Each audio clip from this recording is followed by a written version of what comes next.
diverse cultures.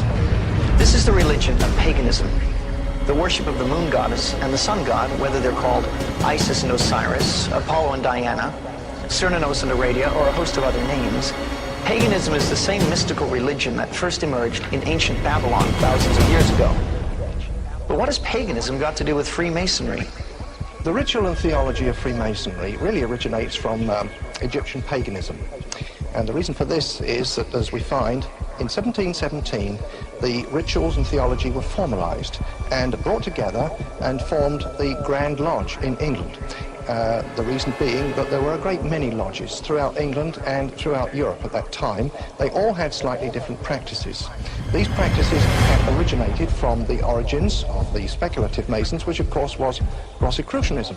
The Rosicrucians believed in the Hermetic and Egyptian traditions, and as we'll find within Freemasonry, we find Osiris, Adonis, and Isis mentioned quite frequently. So of course these are the Egyptian pagan symbols, pagan gods. Here is the General Albert Pike, who was during his time 100 years ago, was the world leader of the Masonic Lodge. He said, "That which we must say to the crowd is, we worship a God, but it is the God that won the doors without superstition. To you, sovereign grand inspectors general, we say this, that you may repeat it to the brethren of the 32nd, 31st, and 30th degrees. The Masonic religion should be, by all of us initiates of the highest degrees, maintained in the purity of the Luciferian doctrine. Yes, Lucifer is God." Very few Masons understand what they're in until they get to the very top, and then all of a sudden they realize, wow, this is a satanic organization. Thelema, Theosophy, Satanism, Luciferians and the occult, the Freemasons, this is all tied together, and what is the common connection of it all? It is the worship of Satan. In the blue degrees, an initiate is initiated into the Egyptian trinity of the ancient mysteries of Egypt. And this Egyptian trinity is hidden from the initiate.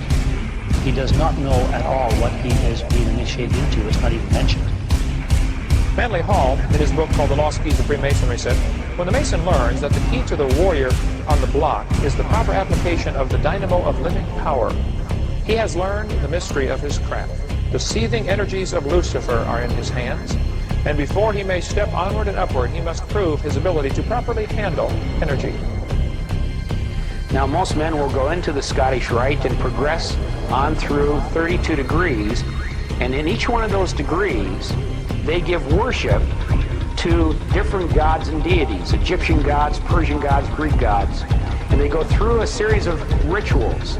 Now, much of this is covered up by symbols and allegories, so that Masons, as they go through it, don't fully understand what they're doing.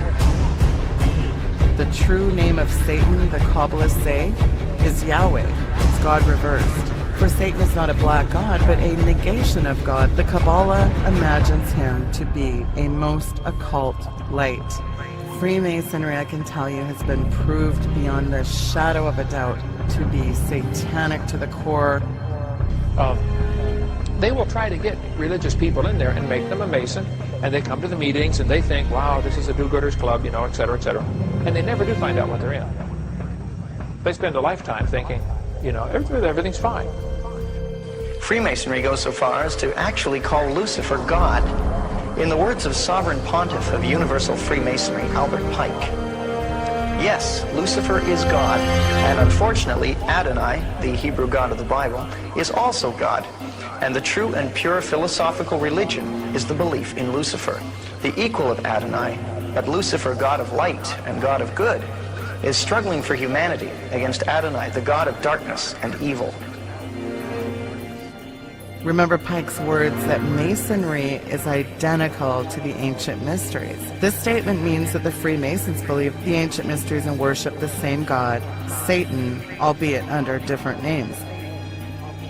When Masons say that Jesus Christ is simply another great moral teacher, another great moral prophet, equal with Buddha. In fact, Masons teach, according to Albert Pike, that Buddha was the first great Masonic teacher. So they're equating Jesus with Buddha, with Muhammad, with the religious leaders, as just another religious leader. He is not God. He is not the incarnate Savior who came to save men from their sins, because Masons do not need a Savior. Masons feel they can save themselves through moral good deeds. Of the literally millions of Masons worldwide, how many of them are actually aware of the true meaning of the Masonic symbols? The answer is very few. Since most Masons never go past the third degree of the Blue Lodge, the rank of Master Mason, the vast majority of them never discover what they're involved in.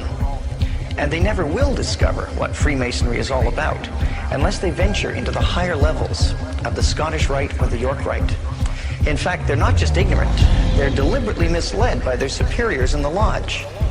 In the words of Masonry's own authority, Albert Pike, the blue degrees are but the outer court or portico of the temple. Part of the symbols are displayed there to the initiate, but he is intentionally misled by false interpretations. It is not intended that he shall understand them, but it is intended that he shall imagine that he understands them. Many Masons go through the first 3 degrees, become a Master Mason, and they just quit there, thinking that this is just a nice fraternal organization. And they do not realize that their own leaders have consciously lied and deceived to them because they do not want them to know the true teachings of Masonry. That Masonry is the craft, the old name for witchcraft, that all Satanists are assured that if they will join the coven and learn the craft, then they'll control the supernatural power of Satan. It's conclusively proven that Freemasonry is actually a worship of Lucifer, the light bearer. Of course, since Lucifer and Satan are biblically the same person, Freemasonry is the worship of Satan.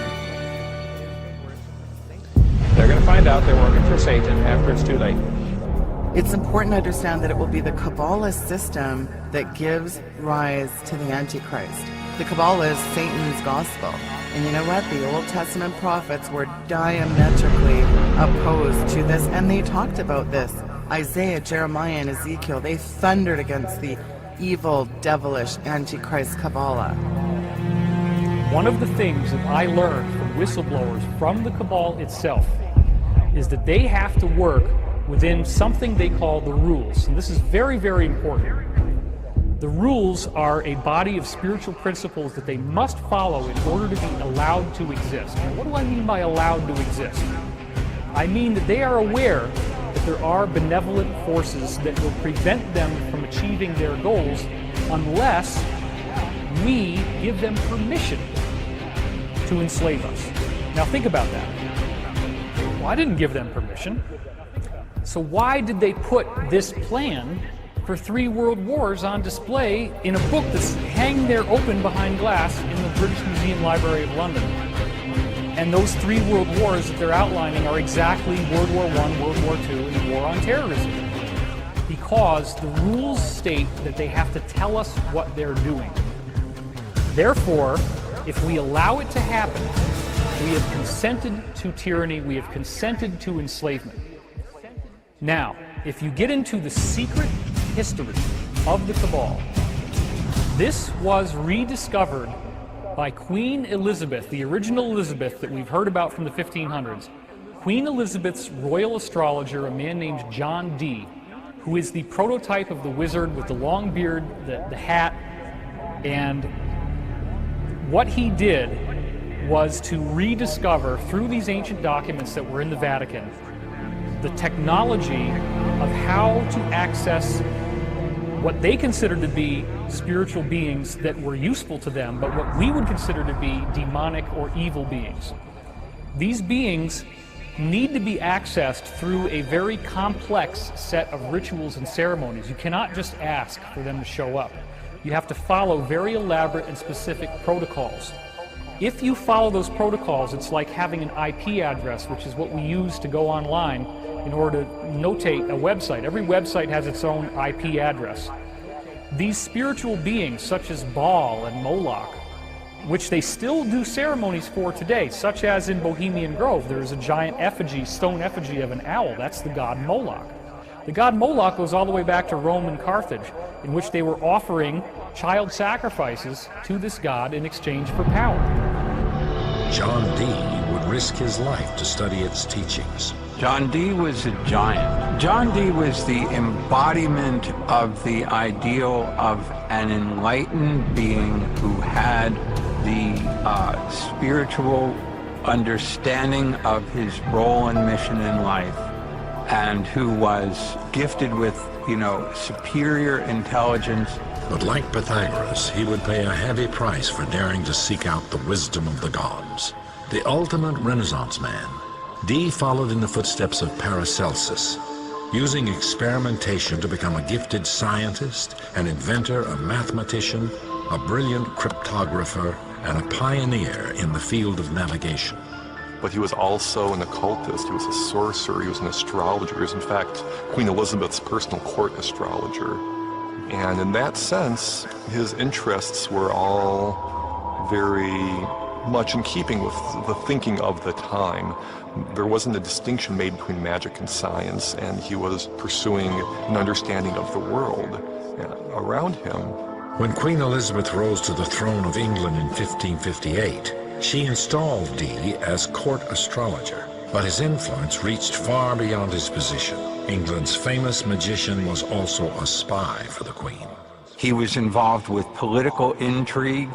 He was a trusted ally of the Queen, but he was also working behind the scenes throughout Europe to help to lower the power of the Church and to substitute Protestant power in its stead.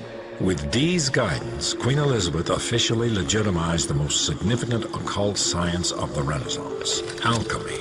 Alchemists had two goals: to heal illness and to turn base metal into gold. They believed success could be achieved by finding the Philosopher's Stone, a mystical agent that would also produce a higher level of consciousness in the alchemist.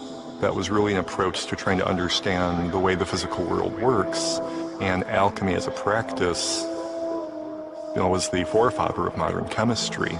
Alchemy had existed since the early Egyptians, but in the hands of the Renaissance scientists, it reached new heights. Everything that we know and do today in our modern science was developed by the alchemists. Laboratory techniques were part of the alchemical tradition. The observation of results, the scientific method, is a child of alchemy. Alchemists were on the leading edge of science. They discovered phosphorus, zinc, the distillation of alcohol, the germ nature of diseases. They were the first to understand how blood circulates in the body. The Church viewed their unorthodox experiments and scientific breakthroughs with growing suspicion. We are speeding up what nature does. We're speeding up the rate at which the metals evolve. We're speeding up the rate at which medicines are combined and raise consciousness. And the Church felt that you can't be speeding up God's creation without recourse to demons. Despite his work in alchemy, Dee's true occult passion lay in divination. He believed that he could apply scientific methods to communicate with supernatural beings.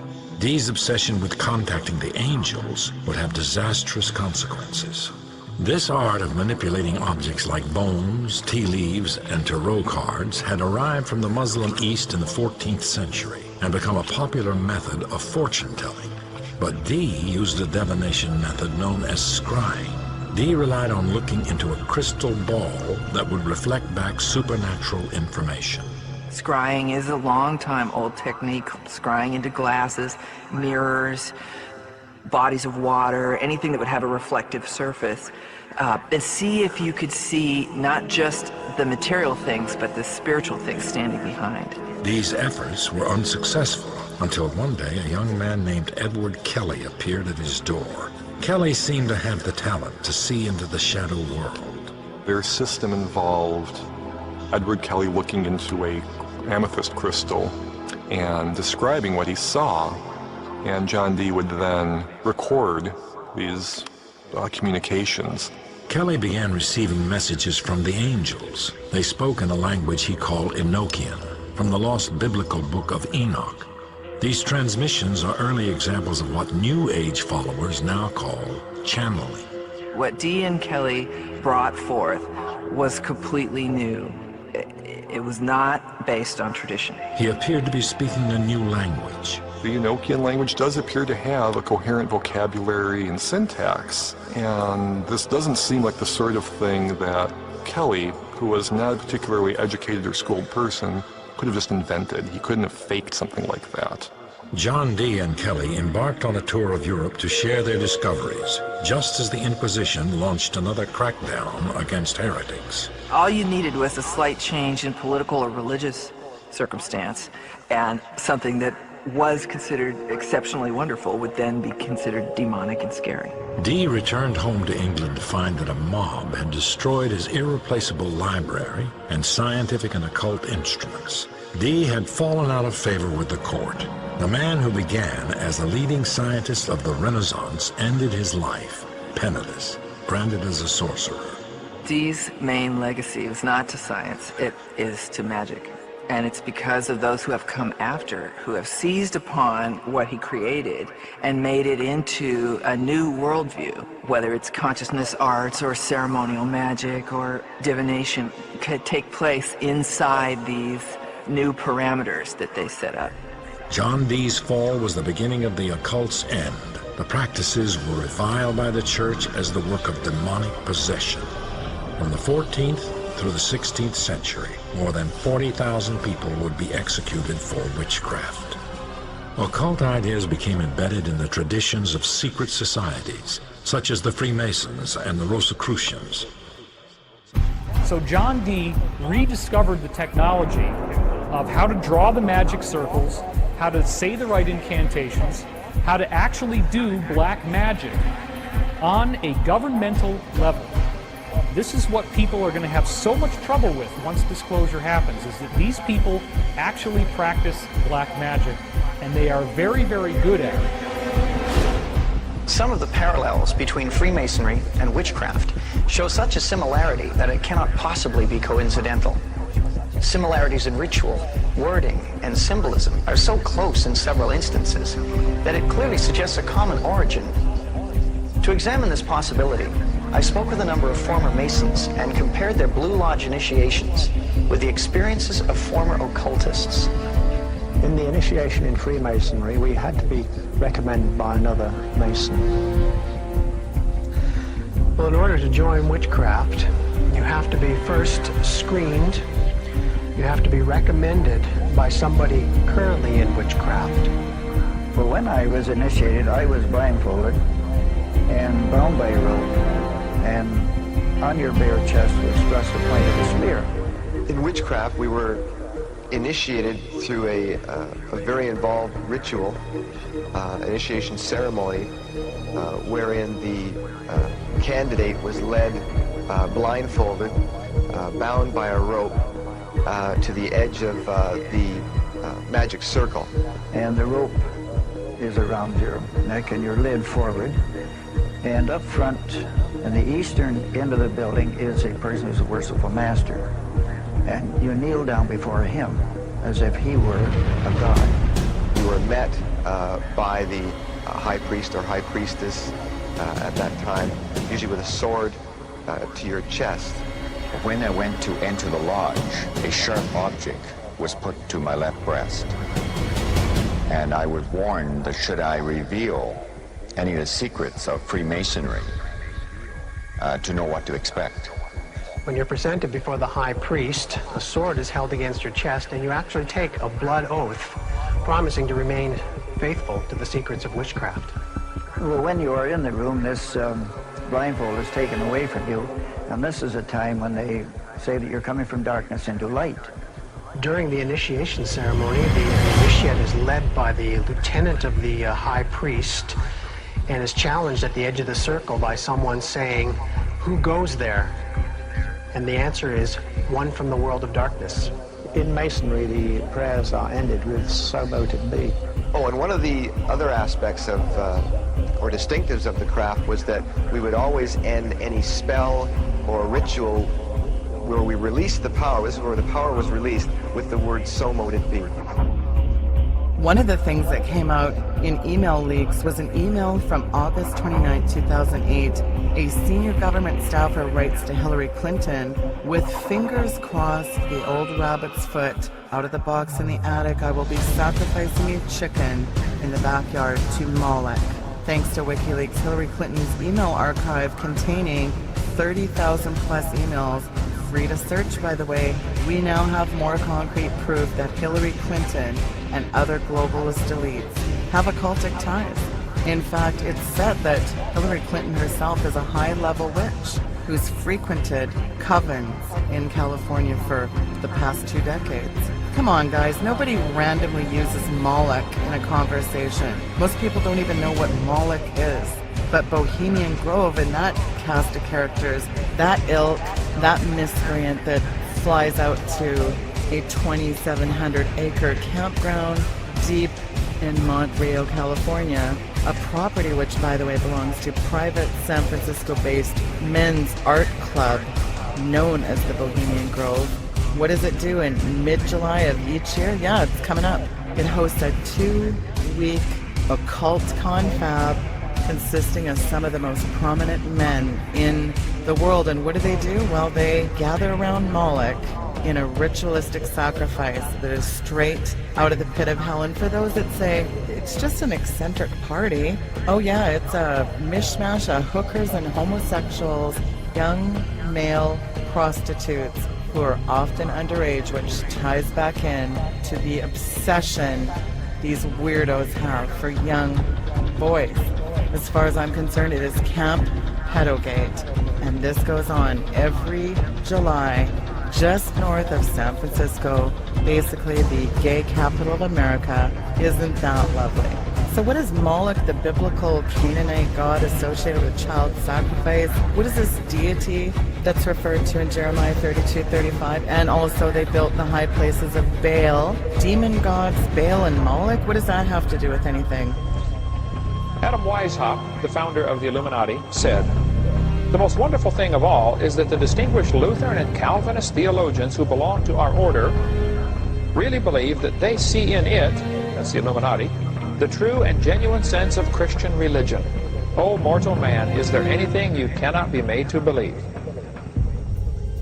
It was all a hoax. It's high-level black magic, occult witchcraft is what it is, that goes right into Thelema, Aleister Crowley, Theosophy, Helena Blavatsky, and it was Walt Disney that had a very close acquaintance, ongoing acquaintance with Anton LaVey, the author of the Satanic Bible and the leader of the Church of Satan, and likewise Anton LaVey considered Walt Disney to be a very high-level satanic guide. Anton LaVey was the one that revealed that Walt Disney and Petrovich Mussorgsky, the Russian composer who wrote the orchestral tone, the poem Night on Bald Mountain, it was featured in Disney's Fantasia by the same name, a very satanic theme. And again, it wasn't just Fantasia. He often placed satanic themes, occult images in all of his movies. Not just satanic themes, but sexual, satanic, and hidden occult symbolism and imagery. That was his trademark signature. The 666, the number of the beast of Revelation 13, is all throughout his logo. Big fan of Aleister Crowley, who self-identified with that same name, by the way, by calling himself the Megatherion, the great beast. So it's not bad enough that you have this whole cornucopia of witches, wizards, Wiccans, Chaldeans, Baal worshippers, Moloch lovers. I know you think you're in a do-gooders club. I've got some very close friends, some relatives that are in the Masonic Lodge that have been in it for years and don't see a thing wrong with it. They will. Judgment Day. You know, they wear the square and compass, and in the center is a G. You see it on the Masonic lodges where they have the square and compass with the G. Some Masons will tell you it means the geometric, the geometry of the universe, or it means God. Actually, their own books say it's the generating principle of life, that the compass or the square represents the female, and the compass coming down upon her represents the male that impregnates the female. And this generating principle, the male organ, is what brings immortality in life. You see, when they talk about immortality, they are talking about recreating life through the sexual act. And this is what they are covering with the white lambskin apron. This is why a woman can never be a Mason. She does not have the generating principle of life, which they proudly wear on their lapel as a square and compass and the G. And this eye is the Eye of Horus. Masonic and Illuminati imagery, indeed that which is taken. And this goes right back to the occult symbols that are so popular in the movie.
Separate foolishness from wise. And look, you read between the lines and you see, you can put two and two together what's going on in this industry, Hollywood, all of this.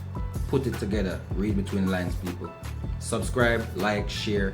Don't forget to check out G Terror. I'm here making more music, more videos, spreading more knowledge and love. Respect to everybody out there. Bless up. Subscribe.